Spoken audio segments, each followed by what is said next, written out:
and the recording has started. And can someone just throw a thumbs up if they can hear me? I don't want to get going and then find out I was on mute this whole time.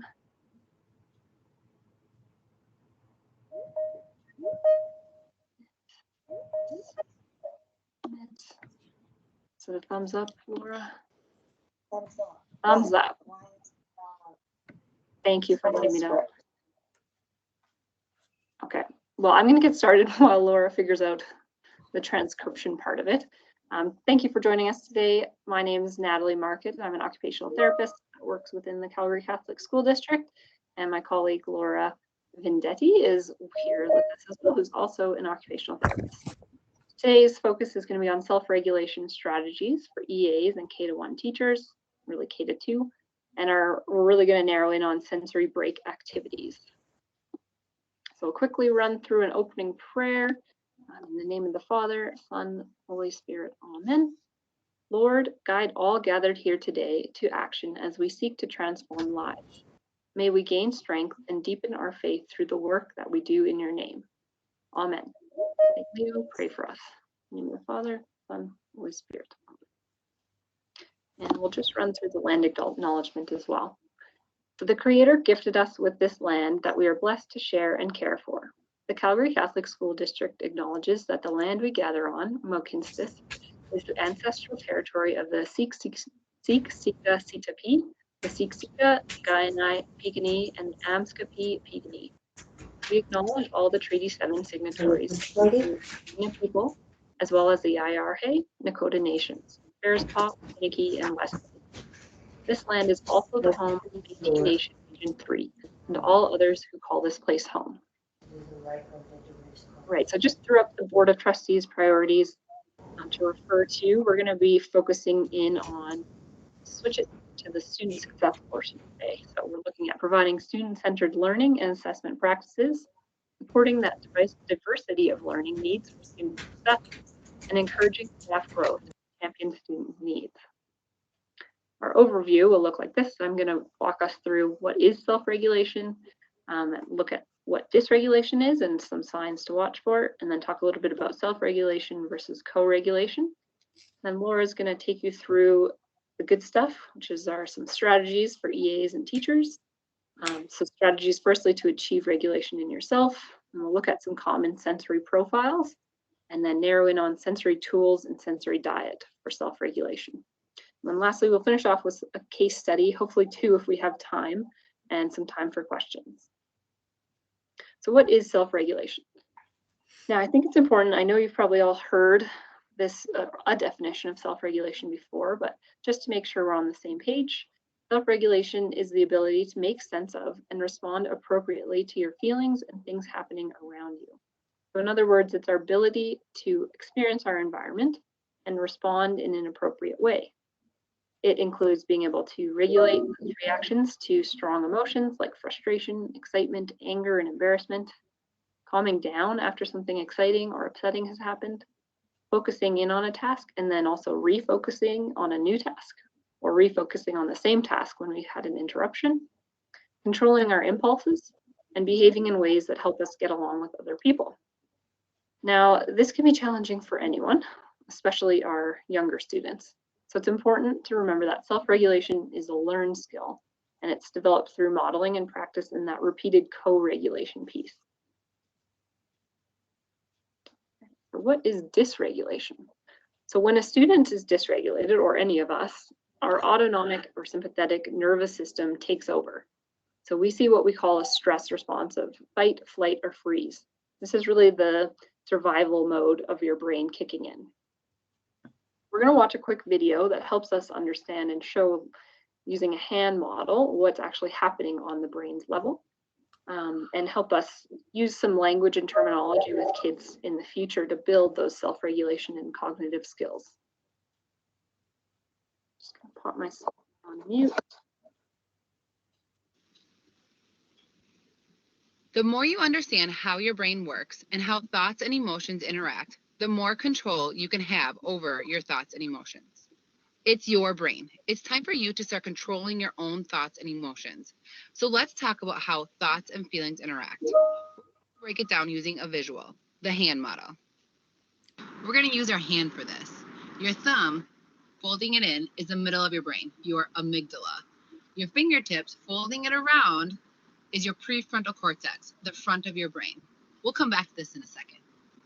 Our amygdala is really important in serious situations. For example, if you see a fire, it alerts you into action. It cuts off access to your prefrontal cortex where you think and reason, which is great. You don't need to calculate just how long it will take for the house to burn down. You just need to move. Back to your hand. Your amygdala in the center, with the fingers curled around, flips the prefrontal cortex lid. Flip the lid. Try it with me. Put your thumb in the middle, hold your fingertips, and force your fingertips over with your thumb, the amygdala. This could save your life in the fire situation. So we need our amygdala, but here's the problem. Your amygdala makes mountains out of molehills. So when there isn't a fire, and just say a pop quiz, your amygdala may react the same and flip your lid when there's no need to. When your lid is flipped, that's when your thoughts and emotions become muddled. When this happens, it means your thoughts are driven by your amygdala, and they are often distorted. This can fuel your worry or anxiety. So your lid is still flipped, and you need your prefrontal cortex to perform well on that pop quiz. So you have to find a way to get the prefrontal cortex to come down so you can think and reason. Bringing your lid down is tough for all of us. We'll dive further into that next. Okay, thanks, Laura. So, basically, just in summary, when we're in fight, flight, or freeze mode, our lid flips. And when our lid is flipped, we're no longer capable of rational discourse. So those higher level processes, including verbal comprehension, are temporarily deactivated. I often hear teachers and some staff saying that kids who are frequently dysregulated, often nothing they say seems to get through to them. And that's exactly right, actually. That child has no ability in that moment to decipher what you're saying and use what you're saying to change their behavior. So that's why it's really important as adults that we help them put their lid back on through that co-regulation piece, and that we do it over and over and over again, because those repeated experiences help those pathways become more automatic.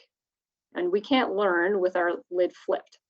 So this should be our top priority, is helping them put that lid back on. So today we're going to talk about some sensory tools and how we can use the sensory system to put that lid back on, but also prevent it from flipping for the most part in the first place.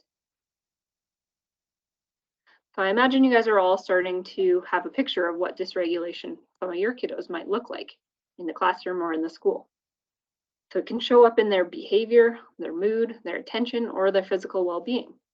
It's important to start to distinguish, though, between misbehavior and stress behavior in our kiddos, especially the ones that we see struggling to stay regulated throughout the day. We might also see that they're having difficulty following classroom routines, staying on task, or completing group or individual work. It might look like maybe they're just lost in space. They're just not focusing. Nothing you say seems to be getting through to them. Nothing you say seems to help them re-engage. We might see more tantrums or difficult behavior than their peers. Maybe they're eloping and leaving the classroom or hiding under tables. That's that kind of fleeing response in the stress response. Maybe they're behaving in ways that are dangerous for themselves or others. That could be that fight response. Often, like we've said, the strategies for encouraging positive behavior just don't seem to be working. They're too far gone, their lid is just flipped. And then the last one is withdrawal or trouble interacting with others. I see that as that freeze response. And often that can go under the radar and doesn't always scream stress response. But it's important to watch for, because it is another sign of dysregulation. Physically, or even just when you're observing kids, things that you can look for as signs of stress response might be sensory hypersensitivity. So they could be putting their head down on their desk or their hood up. Maybe they're hiding under the table or in the corner where there's less things around them that they can see and be distracted by. We might see that their breathing rates increased, or they're hyperventilating, or maybe they're holding their breath. I feel a bit like I'm holding my breath right now on the edge of a stress response while I'm trying to present. You might even see some reddening of their face or their chest. Sometimes even at the tops of their ears is where you can notice that signs of dysregulation or stress when their ears get really red up here. If you're up close, you might see dilated pupils, increased sweating, or complaints of a stomach ache or a headache, or just feeling unwell. Some of the factors that can contribute to dysregulation include sleep, illness, hunger, dehydration, changes in routine, life events. So birth of a new sibling. I had a student that this year, as soon as that baby was born, his behavior at school, and he just was completely dysregulated, seeking connection at all times. Might be that there was a death of a family member, maybe separation of parents. We also look at the sensory processing differences that might be occurring for our students. So some kids, especially kids with common diagnoses such as autism spectrum disorder, ADHD, sensory processing disorders, Down syndrome, and cerebral palsy, they might be oversensitive to certain stimuli that wouldn't bother me or you, or they might be under-responsive, where they're just not getting enough information into their system. Let's see. Moving on, just a couple of things to remember. No child wants to be bad, and behaviors that we typically label as bad are often expressions of that child's inability in that moment to respond to everything going on in and around them. Self-regulation is a learned skill, and it requires adult support to develop. It's actually not until age 8 that it begins to occur independently. But for our students, many of them have never had a consistent, safe adult with whom they can co-regulate with in their early development. That'll just push back their ability to self-regulate. You might be the first person to model that self-regulation piece for them. Oh, sorry, just one more thing. So developing a connection with that student with self-regulation difficulties should be #1 priority. As we talked about, no kids are intentionally setting out to be bad. And when they misbehave at school, we need to look at it as a stress response and consider that source of their stress. I like to reframe the term attention seeking to connection seeking. Most of our students don't have the ability, as we said, to self-regulate yet and need us to help them put their lid back on. But when we view some of their behaviors as misbehaving and offer a consequence, we might actually be missing an opportunity to build that connection with our student and co-regulate with them, then building the skills to self-regulate in the future. Okay, so I know it's really difficult in the moment a lot of the time to be regulated ourselves. We work with diverse learners and we're all human, so it's very easy for us to become dysregulated throughout our day. But it's important that we recognize our own level of regulation before coming into those scenarios. I think this picture shows that really well. So our job is to meet our students' storm with our calm. When little people are overwhelmed by big emotions, it's our job to share our calm, not join their chaos. Co-regulation can go both ways. So if we bring our dysregulation into a student's world, it often adds to their own dysregulated state. Or we could even set off kids that are regulated into a dysregulated state. So Laura's going to talk about a few strategies to help us as the adults make sure that we stay regulated in those moments too. And so as I've been hinting at, we're really looking at co-regulation at this point with our early learners. It's actually not until age 8, like I said, where they begin to have self-regulation occur independently. And that's in neurotypical children. In some of our neurodiverse learners, their ability to self-regulate may develop much slower, and they will likely require a higher level of co-regulation. Doesn't mean that we won't work on development of self-reg, because inherently partaking in co-regulation is laying the foundation for self-regulation. We can certainly teach self-regulation skills. So we introduce language and practice strategies with our Div 1 kids. One of the doctors who actually developed that hand model, he has another term or phrase that he likes to say and emphasizes how important it is to name it to be able to tame it. Name it to tame it. Basically what he's saying is a child needs to understand what's happening in their body to be able to learn to bring their lid back down or keep their lid from flipping. But remember, those younger students will still heavily rely on us supporting them with co-regulation until about grade 3 or 4. So the next part of our presentation is going to focus on those strategies and tools for co-regulation that you can try and take back for your students. Okay, I'm just going to switch over to Laura. Okay. So ways to personally self-regulate, right? So we need to be regulated in order to regulate our students. So to regulate yourself, breathing exercises are fantastic. I know we do that a lot with our little kiddos, and we do that a lot with ourselves. So when we are aware of our breathing, slow down our breathing, that's going to slow down our heart rate. It's going to relax our muscles, and then will be more regulated to help manage our children's regulation. Taking breaks, make sure you're taking your lunch, make sure at home you're taking breaks, making sure that you have your time to regroup and regulate yourself.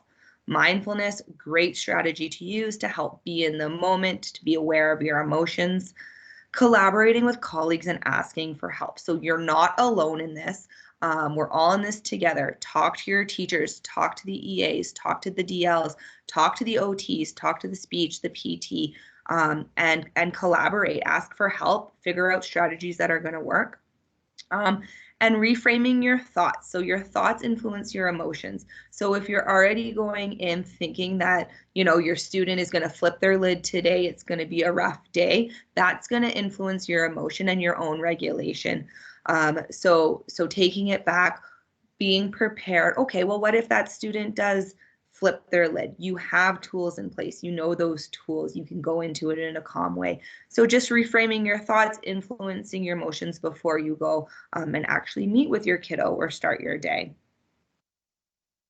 This little diagram here is kind of like the three main key parts of regulation from the OT world. So building the relationships and emotions. You know your students best. You can read them. You know how to respond to them. Building that time to connect with them, observe their body language, talking about emotions, talking about your own emotions, talking about their emotions, building that relationship together and knowing that they're not alone in experiencing different emotions, right? We all have emotions. There's no good emotions or bad emotions, right? So talking about that emotions are okay to have, and it's just how are we managing them. On the left side, you'll see that cognitive piece. And just like Natalie mentioned, that starts to develop at 8 years old, and it actually continues to develop until about 21 years or older. So we really need that co-regulation piece, right? That child is going to start to learn how to identify emotion and start to learn how to use tools, but really they're going to need that adult support on it. Programs like Zones of Regulation, programs like We Thinkers, Super Flex, how does your engine run? Those are all great tools to help build that cognitive piece. But again, they still are going to need your support, right? This cognitive piece, you got that limbic system, the amygdala, and then your prefrontal cortex goes over, right? So this is your thinking brain, and this is where that cognitive piece comes from. So if that lid is flipped, you're taking out that cognitive piece already, and we got to build that back. Which brings us to sensory. So sensory helps keep this lid down for as long as we can. And sensory also helps that when that lid is flipped, what can we do to help bring it back down? So we're going to talk a lot about sensory now. So we know our basic 5 senses, but then in the OT world, we also use 3 others. We use the vestibular system, which actually lies in our inner ear, and it's all about movement. So every time our head moves, that vestibular system is activated. And that actually gives you the most bang for your buck is that vestibular system. If we're activating it, it lasts the longest for regulation. So our kids that need more, they're seeking more of that vestibular input, we're going to do spinning. We're going to do unpredictable vestibular movements, which is going to help reach to that level that they need. Our kids that are overwhelmed, you see them rock sometimes. Rocking is very common. That's why we rock babies, right? It's that linear movement of that inner ear, that vestibular movement. Then we also, as OTs, talk about proprioception. So in school, you probably hear a lot about like heavy work, muscle work. That's all targeting your proprioception. That tells our body where we are in space, where I am in relation to my chair, where I am in relation to how I'm moving. And so that system is activated by heavy work, muscle work. Anytime our muscles are activated, we're pushing and pulling on our joints. So animal walks, chair push-ups, carrying heavy items, right? Carrying a weighted item, carrying a textbook down to the office to get photocopied. That's all targeting that proprioception. That is kind of the regulation system that if we're up high, activating our muscles is going to bring us back down. Or if we're down low, activating that muscle system is going to bring us to the just right. So that's a good place to start if you don't know if your kid is over responsive or under responsive or over responsive. That muscle work is going to give them that just right state. It's a really good tool for regulation. And in the OT world, the last tool for regulation that we talk about is interoception, which is kind of a new term that you've probably been hearing lots about in the last few years. It's all about how our internal body feels and noticing those internal sensations. And research shows that children with a diagnosis, pretty much any diagnosis, has reduced interoception. So they're not understanding maybe when they're hungry, when they're thirsty, when they're tired, they're not noticing their heart rate increase or their breathing change or their muscles start to tense up. They're not noticing when they go from 0 to mad or 0 to frustrated. And if they're not noticing those internal body feelings, they're not going to be able to regulate them without that help, that co-regulation. So teaching them to start noticing those internal body feelings for sensory. So when we're talking about sensory in this presentation, sensory is not just taking a break. Go sit in the corner, take a break. Go for a walk, take a break. Have a drink of water, take some deep breaths. Yes, those are some really useful tools, but we're talking about targeting that sensory system, those 5 basic senses plus the 3 other ones that I just mentioned. And we really want to target as many of those systems as we can throughout the day to help regulate our student to either prevent that lid from flipping or to get that lid back down. This little picture here, he's the homunculus. So your brain has kind of like a sensory piece and a motor piece, and our different body parts are proportionate different on that onto our brain. So if you look at this guy, his hands are really big. So both motor and sensory actually take up a very big part of our brain in our hands, motor and sensory. So we're going to target a lot of hand fidgeting, right? That's all that hand sensation. Also the mouth, the oral cavity, you can get a lot of sensation from that. So we're targeting some sensory systems that way. So just thinking that, yeah, taking a break is a good tool, but it's not targeting the actual sensory systems that we're looking for today. If we really break it down, kind of really in short, there's 3 different categories that we can put our students into. And they might be in one category for, you know, your movement or your muscle work, and they might be in another category for vision or sound or things like that. But we can kind of plop our kids into each one of these sections.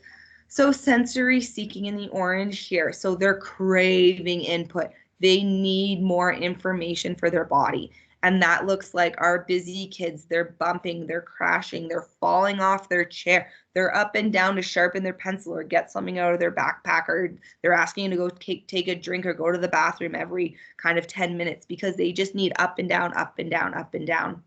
They're always on the move. Maybe they're flapping their hands. This sometimes looks like moving. Also, we can get them looking at visual stim, right? They're seeking extra information into their body. A lot of the times our ADHD kids fall into there. A lot of the times our ASD kids fall into there. And then, yeah, move on to the blue category, our sensory avoiding. So these kids are bothered by sensory input. So they're either heightened, they're on high alert. We might see them covering their ears. They might be making noises. Sometimes when our kids make noises, it's actually to block out any background noise and to kind of have some control over the noise in their environment. Maybe we see them in avoiding situations. Maybe they're having meltdowns. A lot of the times our ASD kids, right, that noise is bothering them. They might be seeking movement, but they're bothered by a noise. They're bothered by visual stim. Then we go into under responsive. So these kids can sometimes be missed because they're just kind of sluggish. They're tired. Maybe they're leaning on their desk. They're not focused. They're disengaged. They kind of have that low affect, but they're not busy. They're not making a meltdown. They're not up and down. They're kind of just in the classroom, but low affect.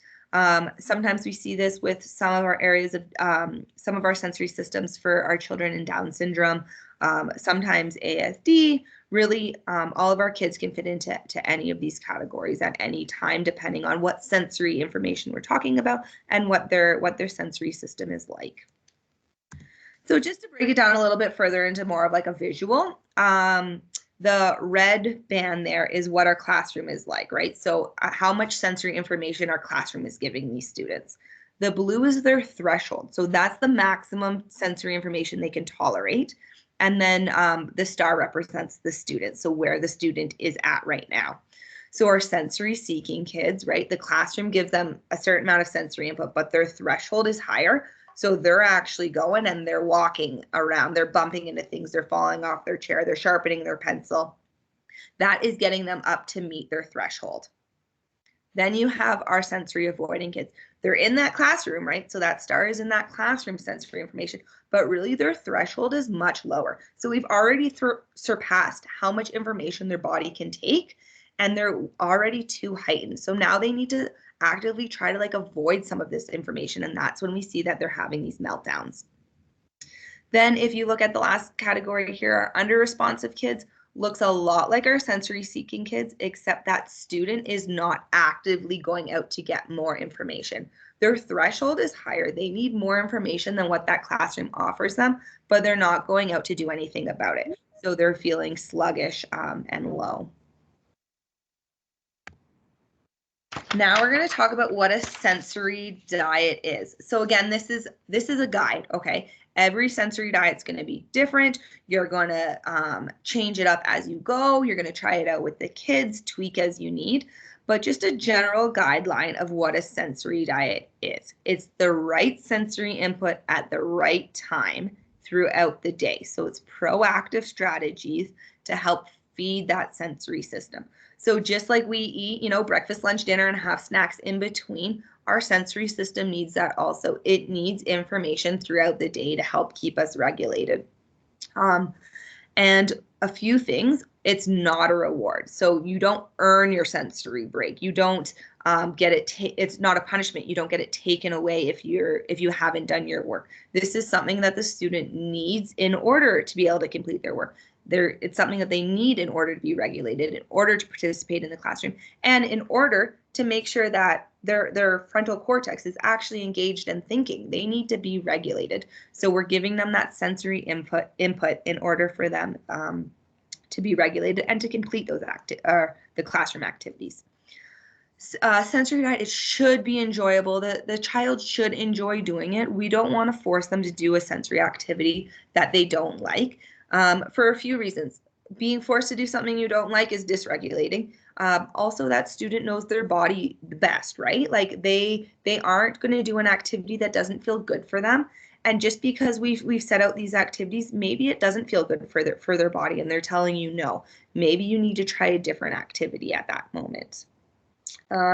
And just like we eat different things throughout the day, we want to kind of change up the sensory activities throughout the day. Just like we don't eat the same meal every from day to day, we want to change it from day to day too. So giving some choice and changing the diet as needed. So how to make a sensory diet. If you do have access to the OT on your team, that is a great place to consult. Figuring out that child's profile. Are they sensory seeking? Are they sensory avoiding? Are they missing input? And what sensory systems are seeking, avoiding, or missing? Once you kind of have a picture of what your child's sensory system is, you're then going to figure out what activities might be regulating for them. So listing out those activities. When in doubt, try the trio. So movement, right? That vestibular input. That is a great kind of place to start. But are you going to do linear activities because you're trying to calm that person down? Or are they needing more information, right? Our ADHD, our sensory seeking kids, they need more. So maybe you're doing some spinning activities and a lot of movement. Then you're going to follow that by some muscle work. So that's your proprioception. So anytime your muscles are engaged, push, pull on joints, those are your animal walks, your wall push-ups, your chair push-ups, things like that. and then end it with some deep pressure or some squeezing. So any like kind of like hugs, shoulder squeezes, you can kind of squish them in a bean bag or get them to sit in like a big Rubbermaid bin, gives them a little squeeze. Those are some really good activities to move through if you don't really know where to start, and just watch how your kid's responding. Natalie touched on, are they getting flush in the face or on the top of their ears? We definitely want to take out those activities if that's what's happening. That's a sign of distress. So once we have a list of those fun activities that we're going to target, we're going to be a detective and figure out when we're slotting them into the day. What challenging times? Is it before gym? Is it before music? Is it right when they walk in first thing in the morning? Do we need to have some activities built into their day right then? And then we're just going to slot those activities right into the day. Be proactive. Include the child in kind of what activities they'd want to choose too. Have a 3 or 4 options for them to choose from, and then they can help make it with you. A little bit more buy-in. General sensory strategies that we've kind of talked about. So all of your animal walks, log rolling, spinning, jumping, wall pushes. Start to think about what sensory system are those ones targeting, and is that right for your student at that time?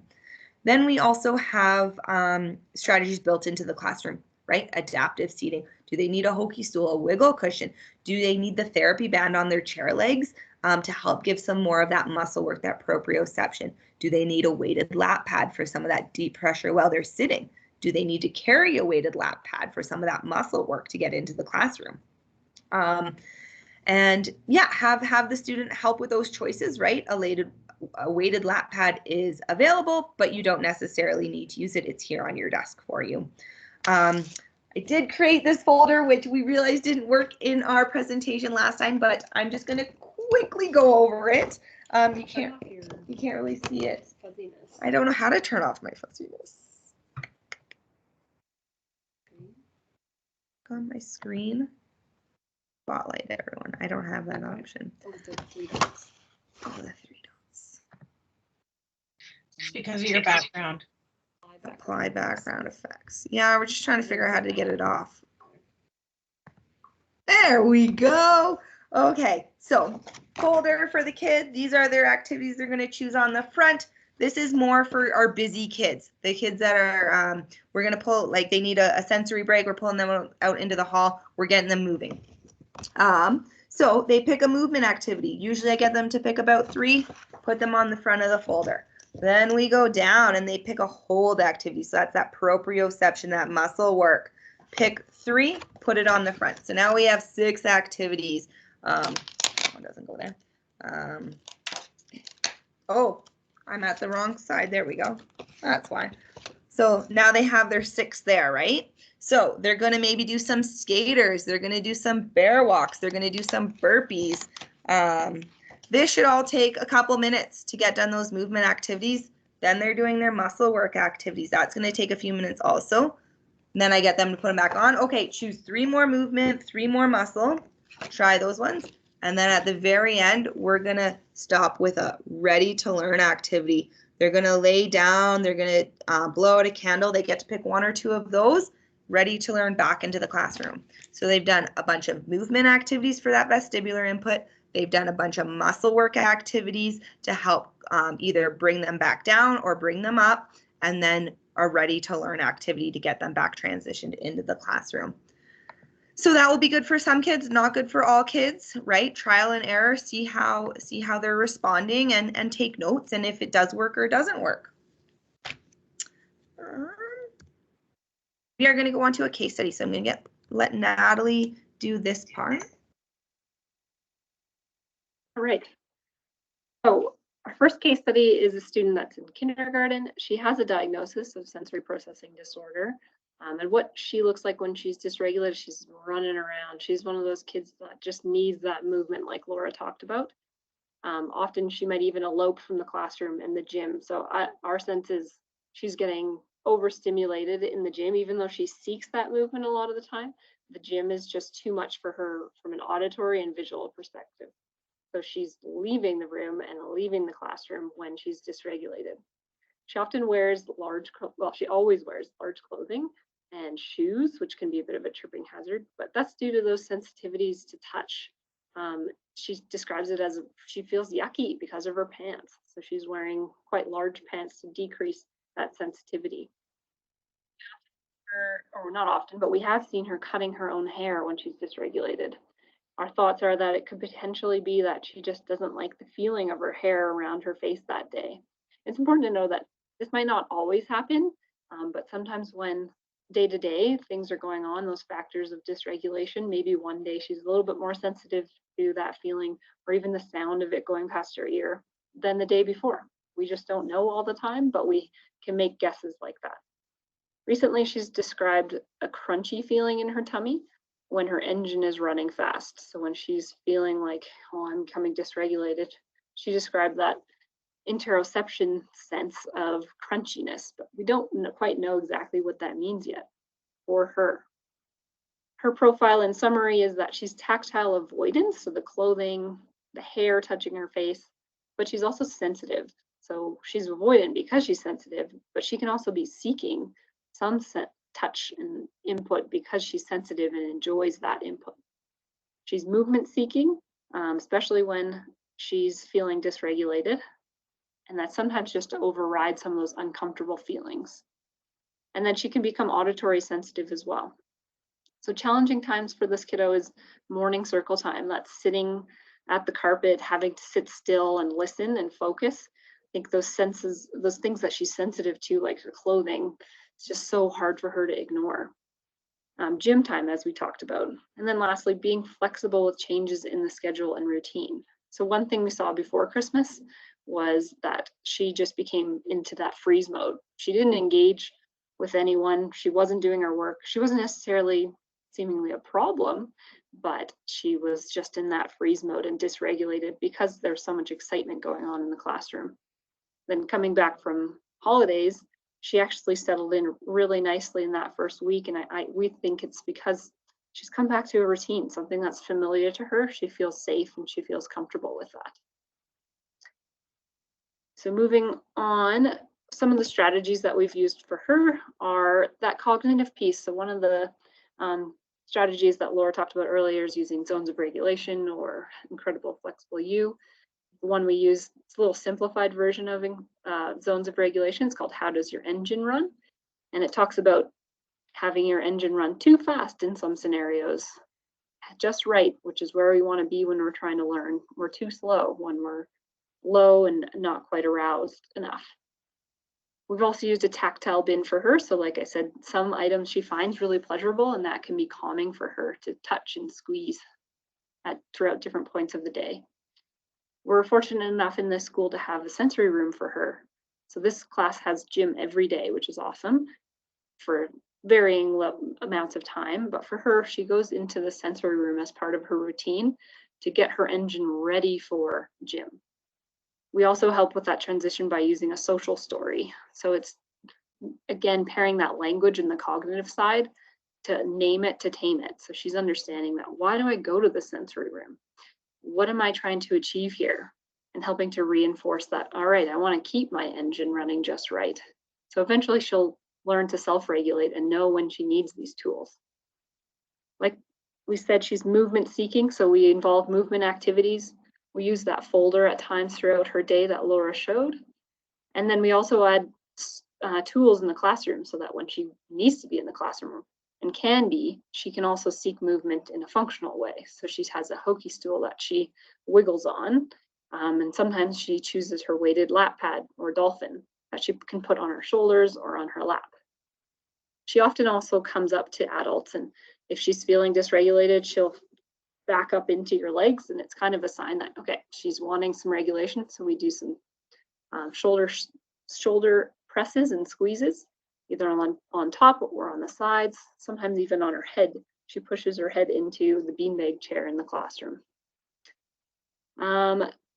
As Laura talked about, proprioception is a big one, where that heavy work can be very calming. And for her, she finds that proprioception in her jaw joint really calming. So we have a lot of crunchy and chewy snacks that she can have at snack time or as needed throughout the day if, say, a teacher is noticing, okay, we're getting our engine running a bit too fast right And something new that we've introduced is that interoception experiments. So picking a body part for that week and exploring how different things feel with that body part. So putting your hands under cold water, finding 1 or 2 words to describe that feeling, and then creating a menu and a vocabulary catalog for her for the future. All right, so this is what her sensory diet actually looks like. Starts from the moment that she enters the school. So she's carrying a heavy backpack as part of that heavy work and proprioception to help with that transition where it's noisy and it's busy, all these things happening around her, helps her stay calm. So she hangs her backpack up.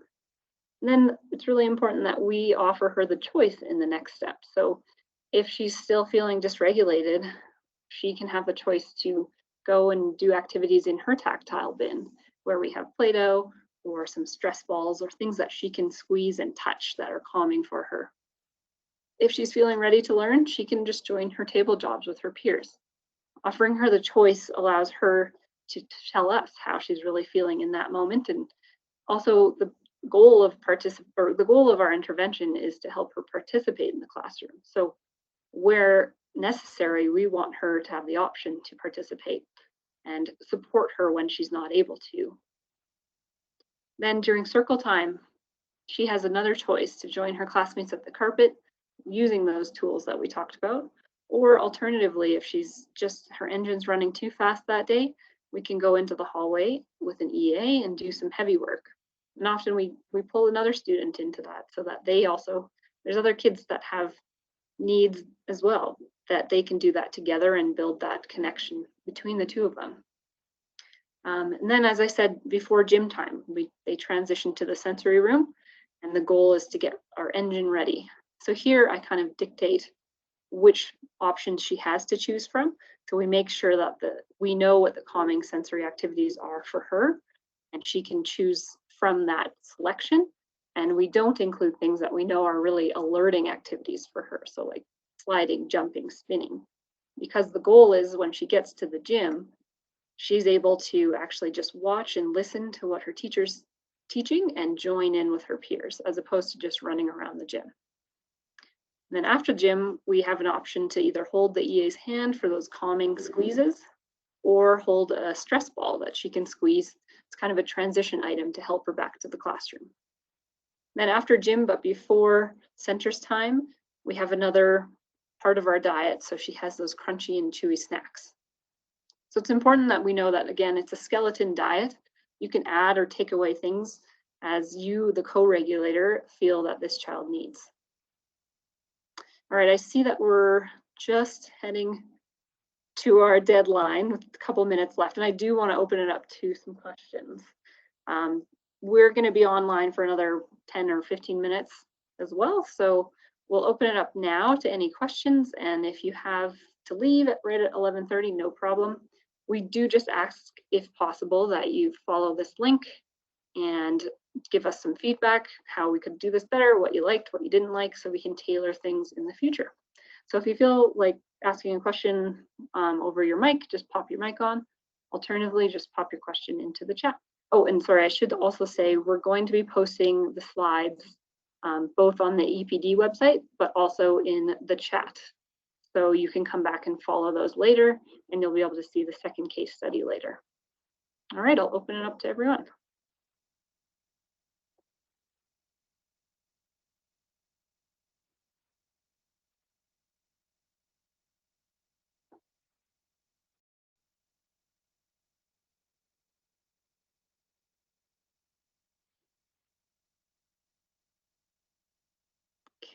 Thank you for the feedback. Okay, Laura's going to keep the case 2 up, just so that if you wanted to have a look at it, you can. So we have a question: how can you redirect a student with ASD to participate in these movement breaks and not just play with Lego? That's a good one. That is very challenging because often we do come focused on those stims. So for that child, it might be that Lego, rather than needing movement, maybe they need that tactile input. So I think looking at what is functional for that child and what is going to feed their sensory system might be the key piece there. Laura's also just noting using visuals can really help. So a visual schedule, having maybe Lego also on that list, but then having a timer where this is when Lego's done, all done, we're transitioning now to a movement activity. Because still as the co-regulator, we might know that that child needs it and that they will find that calming. Amazing, thank you.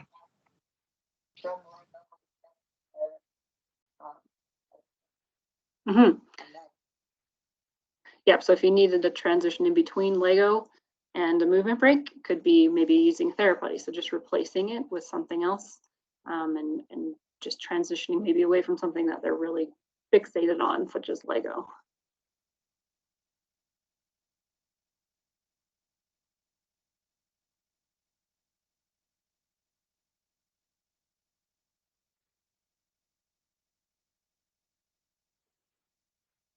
All right, we'll keep our stuff up for another 5 minutes or so. So if you do have a question, feel free to pop it in the chat. Otherwise, I'll put our emails up here too in case you have questions, but I encourage you to reach out to your school OT. And if you don't know who that is, you can chat with your DLCT.